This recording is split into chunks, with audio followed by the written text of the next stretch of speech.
13th of November in Paphos, seafront. Time's 3:45.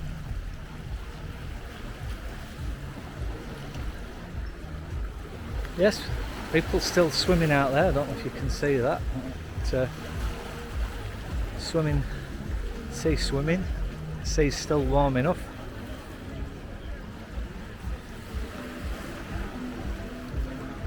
So, there's a seafront bar here.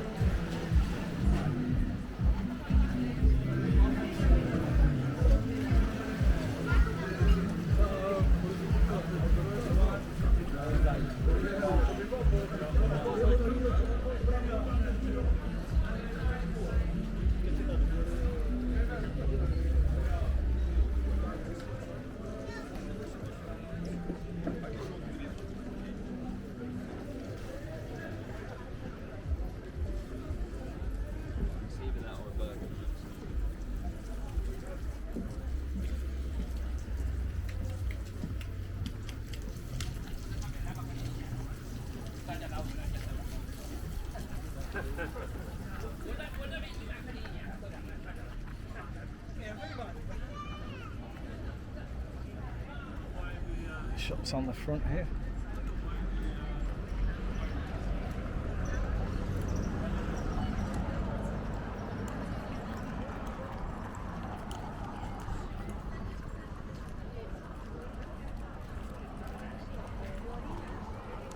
There we go.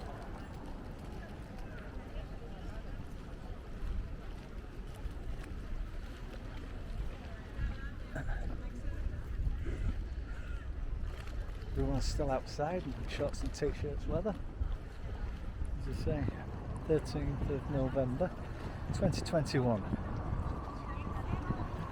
So we'll have a little walk down to the harbour, see what's going on down there.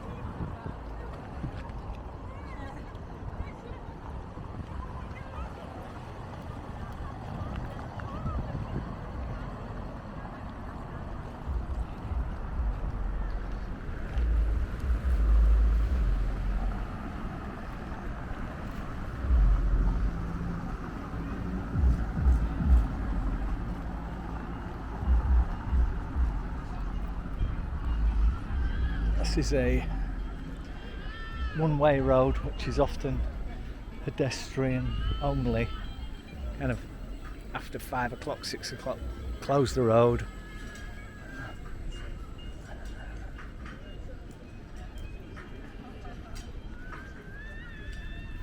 Wooden pub.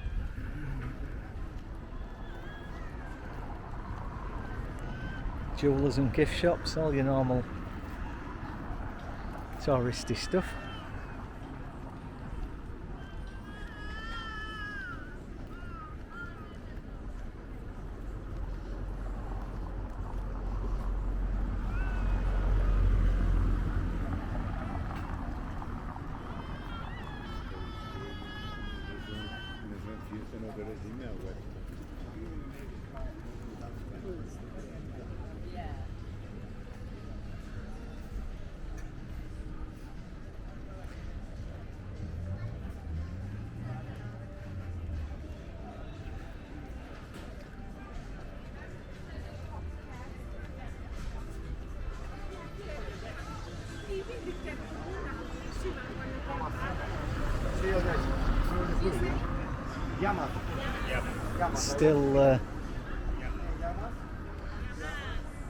Still COVID restrictions here in shops. Face masks are required in the shops. Don't need them in the restaurants if you're eating or drinking, obviously, but you do need something. If you're a tourist here, you need something called a flight pass, which you get when you apply online for before you travel. This proves that you've had your double vaccinations, and with a flight pass then you can get in the bars, restaurants, supermarkets, anywhere where there's gatherings really, cinemas, etc. If you haven't had double vaccination, then you need to be tested, and so you'd be tested before you fly and then you'll be tested again every 72 hours at your own cost. So you'd need to go into a chemist or a testing station here, have a rapid test. They would then say you're okay, or you're negative, or you're positive. If you're positive, you have to go into isolation. If you're negative, well, you get a safe pass, which is a piece of paper that would allow you for the next 72 hours to go in and out of places. As you can see, people sitting generally aren't wearing face masks.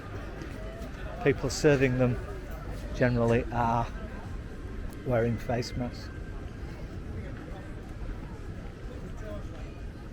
So if you're double vaccinated and you've got your COVID flight pass from Cyprus, then you're okay for the duration of your holiday. You don't now need a test on your departure back to the UK or wherever you're coming from. But of course that's country dependent, so if you're travelling to the UK you don't need to take a test. Other countries will have different rules.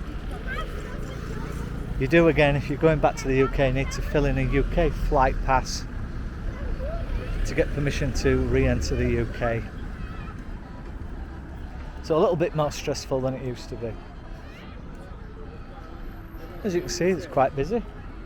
It is Saturday, so it's Saturday evening. A lot of locals come out, as well as tourists.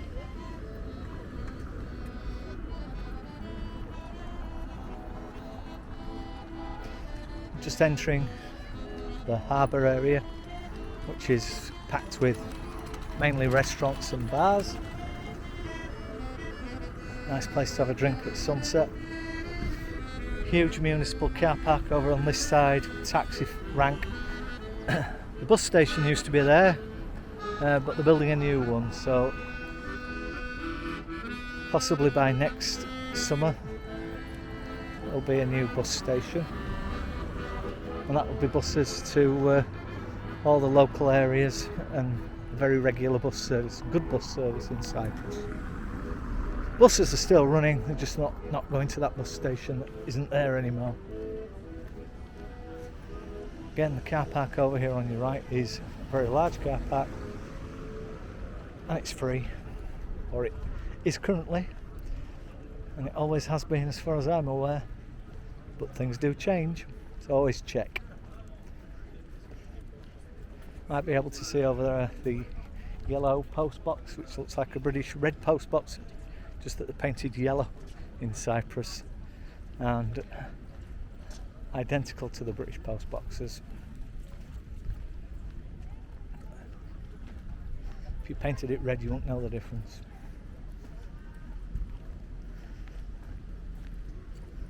Okay, you can see a lot of tourist boats in the harbour.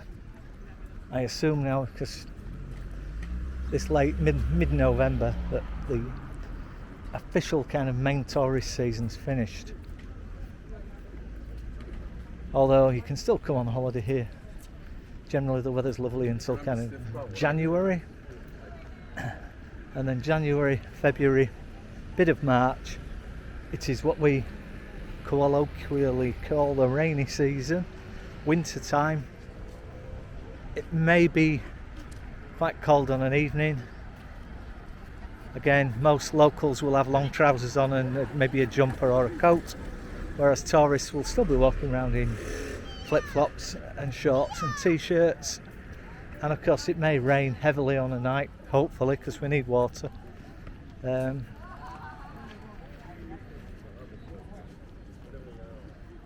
those months.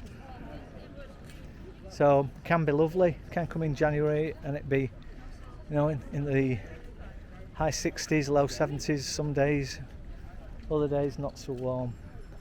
Over there is the entrance into the Papos Archaeological site. So this is where all the mosaics and ruins, Odeon, etc. are in there. It's a couple of euros to go in, it's well worth an afternoon. and heading into the harbour.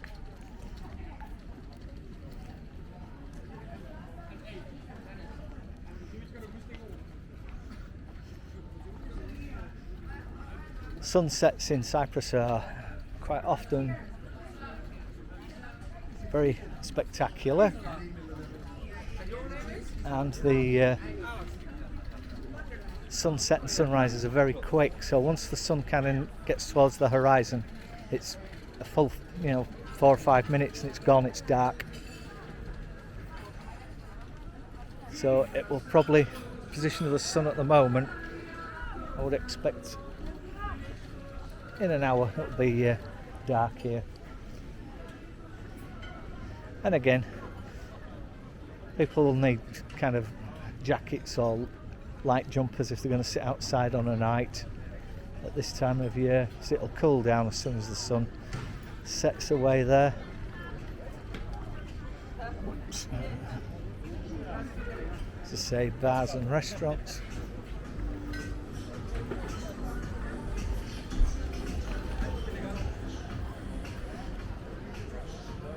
Kind of restaurants facing the sea here.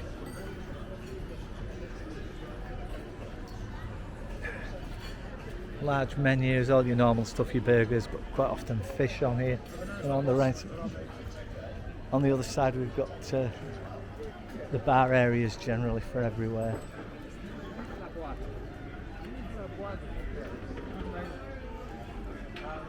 So in the background there, up at the end, is what people often call Papos Castle, but it's a fortress. It's quite small. You can go in.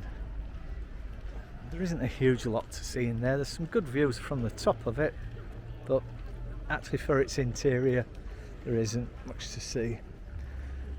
And clearly they are under construction here or something, which looks like it may be outside space, shops, restaurants, cafes, I don't know.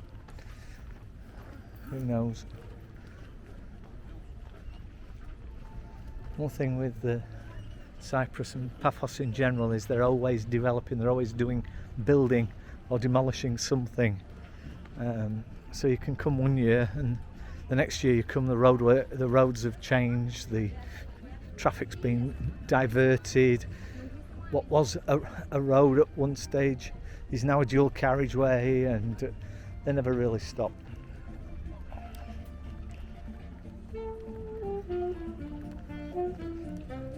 Saturday night, so all the buskers are out. Okay, well, there we go. May not be able to see this, but over in the distance, plane taking off.